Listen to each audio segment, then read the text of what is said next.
홍공 훗자. 네, 오늘은 바로 이 주제입니다. 우리가 흔히 말하는 이제 문장의 형식 엄청나게 강조 많이 하죠. 이거를 꼭 외울 필요가 있나? 라는 지점에 대해서 한번 또 물음표를 던져보도록 하겠습니다. 굉장히 오랜 시간 동안 사실은 문장의 오형식에 대해서 공부해 왔을 텐데 오늘 요 화두를 보고는 이제 굉장히 좀 혼란스러울 겁니다. 학교에서 학원에서 시키는 대로 오형식 어떻게 보면 딸달달 외우고 뭐 4형식 3형식 바꾸고 3형식 4형식 바꾸고 요거 해왔는데 과연 이제 우리 형식에 대해서 어떤 생각을 갖고 있어야 되는지 한번 같이 알아보겠습니다.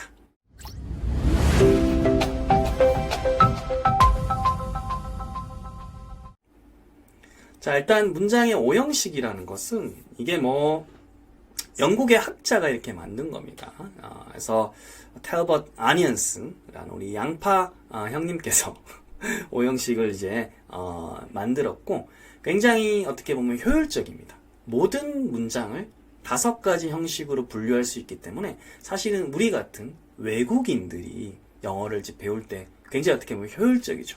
뭐 어떤 복잡한 문장이 있어도 5가지로 분류가 된다는 것은 어떻게 보면 굉장히 좀 우리를 편하게 해주는 거지, 여러분들이 이걸 가지고 모든 문장을 오형식으로 분석을 하라는 의미는 사실은 아닙니다. 조금 더 쉽게 접근하라는 의미지 모든 걸 다 해가지고 질문하신 분들이 있어요. 쌤 이때 이거는 3형식인가요?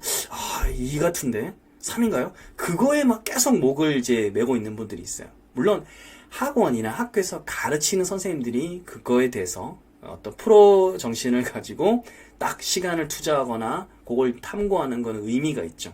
근데 영어를 공부하는 사람들, 습득을 하려고 하는 사람들은 여기에 너무 매몰되어 있는 거 너무 안타까웠습니다. 그래서 오형식에 대해서 제가 조금 너무 가볍게 드리려고 해요. 일단은 일형식 같은 경우입니다. 일형식 같은 경우에 일형식은 사실 이거죠. 제일 단순한 거. 나는 그다음에 어때요?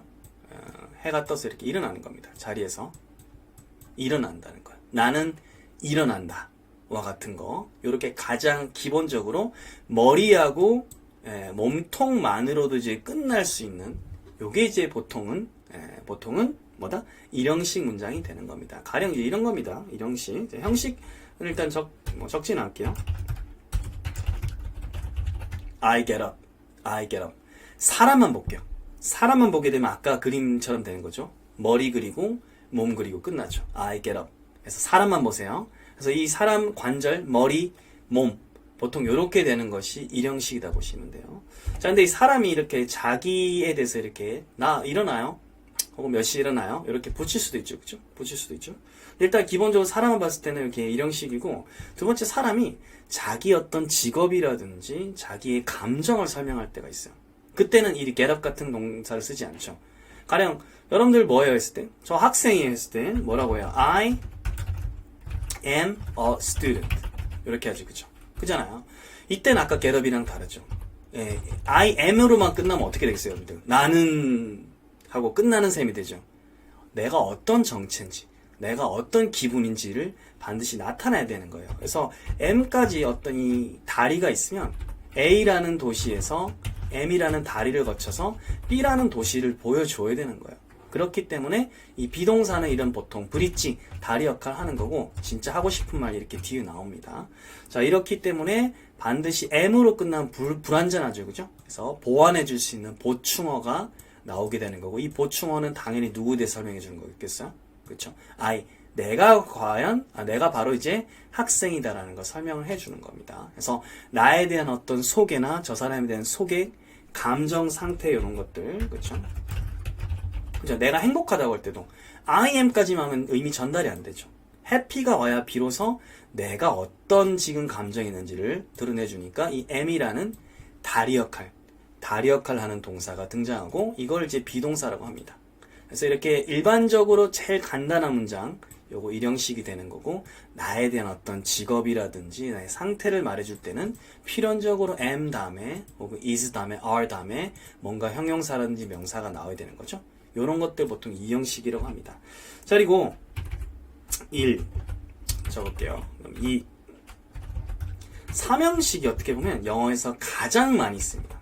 가장 많이 씁니다. 통계적으로 공학하시는 분들이 통계 내보면 3형식 가장 많이 씁니다. 이게 바로 뭡니까? 나 먹는다와 같은 동사예요. 네, 어떤 거냐면 몸을 쓰는 거죠. 나 이제 하고 먹는다 하게 됐을 때 손동작이 이렇게 되죠. 그죠? 먹어. 먹어 하면 우리 필연적으로 뭐가 떠올라요. 그래서 뭐를 먹는데 라는 게 떠오르죠. 손끝에 뭐가 붙어 있을까? 즉 1번, 2번 다음에 과연 3번이 뭐가 될까를 궁금해하게 되죠. 그런 궁금해하게 된다는 점에서 get up이랑은 동사가 성격이 다른 거예요. am하고도 동사 성격이 다르죠. 그죠? 그잖아요. eat이란 건 필연적으로 손끝에 뭘 먹는지를 궁금하게 만드는 동사고, 일어난다는 것은 나 일어나 은 이미 몸동작으로 나 일어나 했을 때 어느 정도 완성이 되는 거예요. 그쵸? 완성이 되잖아요. 물론 뒤에 몇 시, 뭐 어디 이런 거 붙일 수 있지만 그게 없어도 말은 돼요. 하지만 이 3번 같은 걸 나 먹어 하게 되면 뭘 먹는지에 대한 정보가 없다면 이 자체로 사람들은 굉장히 답답해할 거예요. 그래서 1번, 2번, 3번은 동사의 성격이 다른 거예요. 자, 이어나가 보겠습니다. 자, 그러면 I eat 다음에 반드시 이제 써야 되니까 I eat an apple 이라고 하고, 이게 반드시 와야 되죠. 반드시 와야 되잖아요. 그래서 eat이라는 동사에 따라오는 거죠. 그죠? 반드시 따라와야 되니까 보통 이런 걸 뭐라고 한다? 그쵸? 목적어라고 하고, 어떤 사람들은 동사의 어떤 타겟, 대상이잖아요. 먹는다는 동작에 대상이 있어야 될 거 아닙니까? 그래서 대상어라고 표현하기도 합니다. 그래서 우리말로 할 때는 주로 이제 을를 같은 거 많이 붙이죠, 해석을. 근데 여러분들이 사실 M은 뭐뭐이다, 요거 같은 경우에는 뭐 을을이다고 하는데, 그거를 하지 않아도 사실은 머릿속에 자동 완성 기능이 있어요. 나 일어나, 나 학생, 이다 완성이 되죠. 나 먹어, 어때요? 사과를 하면 자동으로 나는 이라고 하고 학생 이다라고 붙이게 되고 사과를이라고 붙이게 돼요. 한국말은 조사를 자동으로 붙이는 게 있기 때문에, 해서 너무 그런 거에 헷갈려 하거나 이제 힘들어하지 마시고 이렇게 붙여 나가면 되는구나 생각하시면 됩니다. 사 같은 경우에는 이제 전달이에요. 우리가 지금까지는 한 사람에 대한 이야기 했어요. 삼형식까지 한 사람에 대한 이야기인데, 사형식부터는 또 다른 사람이 등장합니다. 또 다른 사람. 확장한다 보시면 돼요. 아시겠어요? 그래서 그냥 이제 먹다 이런 게 아니라 상대방한테 영향을 미쳐야 되니까 우리가 기본적으로 주다라는 의미를 살려야 됩니다. 주다. 한번 살려보도록 할게요. 가령 주다 하면 뭐 있습니까? I give죠. give입니다. 자, 그리고 아까 사람이 있었죠? 다른 사람을 먼저 한번 써볼게요. him 됐고, 그 다음에 an apple 이렇게 됩니다. 그래서 I give him an apple 이렇게 되는 거죠. 그러면 이게 어떻게 되냐면 아까 했던 것처럼 상대방이 놓여지고 그 다음에 그 사람한테 사과를 준다 이렇게 되는 거예요. 그래서 이때는 give는 주다라는 뜻이 되는 거죠. 그죠? 그잖아요. 이렇게 뒤에 두 개가 대상이 나올 수도 있다. 다른 사람한테 확장할 때. 여기서부터 영어를 힘들어 하더라고요. 왜냐면 이게 을는, 을를 이런 게 에게 이런 말이 없기 때문에 힘들어 합니다. 하지만 나 준다 그를이 아니라 그 사람이라는 이미지 떠올려야 되고요.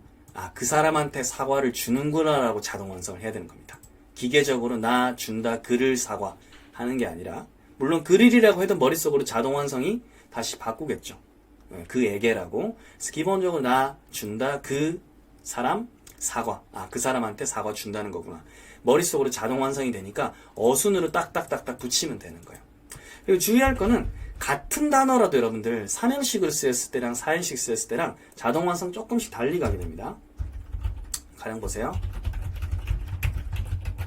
요거 했을 때랑 자동 완성되는 게 좀 달라요. 나 샀어. 사과 되죠. 말 그대로 이거예요. 이거. 장 보러 가가지고 나 이거 주세요 하고 이렇게 손 돈 주면서 샀죠. 그리고 이제 사과가 되는 겁니다. 이렇게 요런 느낌이죠. 그죠? 1, 2, 3 요렇게 되는 거죠. 그죠? 역시나 영어는 글이나 어순이 더 쉬워요. 그죠? I bought an apple 요렇게 되는 건데, 요렇게 되면 상황이 좀 다르죠. 나 그다음에 사줬어요. 그죠? 사줬는데 누구한테? 그 사람한테 사줬어요. 그리고 뭘? 사과를 하나 사줬대. 이렇게 되죠. 다른 대상이 이렇게 등장한다는 겁니다. 그래서 이때는 요 얘하고는 의미가 다르죠. 얘는 그냥 샀다고, 얘는 어떻게 되는 겁니까? 다른 대상이 있기 때문에 사줬다가 되는 겁니다. 그래서 사전 보게 되면 여러분들 buy라는 동사가 사다도 있고 사주다도 있고 막 번호대로 쭉쭉 있는 거야. 그러니까 사람들이 어떻게 해요? 이거를 한번 다 보고 다 외워야겠구나. 사전 보는 게 힘들구나. 영어는 힘들어라고 생각하는데 사실은 뭐예요? 이 짧은 문장 안에 이미 문맥은 다 있는 거예요. 그래서 영어는 최하 문장 단위로 공부해야 되고 단어 공부할 때도 최하 문장 단위로 공부해야 된다. 그거 맨날 제가 강조 드리는 거예요. 그래서 나 샀어. 그를 한 말이 안 되는 거잖아요. 대상이구나. 그 사람한테 사줬구나 라고 자동 완성이 되게끔 해야 됩니다. 아시겠죠? 그래서 이거는 한국말로 해석을 하려고 하는 게 아니라 이렇게 조각조각을 붙이면서 머릿속으로 자꾸 이렇게 덩어리 줘야 됩니다. 나 샀다. 그 사람 있구나. 앞에 사줬구나. 이렇게 돼야 되는 거예요. 그 사람을 샀다라고 번역식으로 접근하는 게 아닙니다. 영어는 이제 번역식으로 1대1로 가게 되다 보면 자꾸 이게 난관이 부딪혀요. 오형식 어떻게 보면 가장 어렵죠. 요런 겁니다. 나 만들었어요. 그죠? 그 사람, 이때 그 사람을 만들었다면 내가 뭐 신도 아니고 신이에요? 그 사람 어떻게 만들어요? 그죠? 그렇게 안 되잖아요. 그래서 나 만들었다. 그 사람 대상이 앞에 있구나.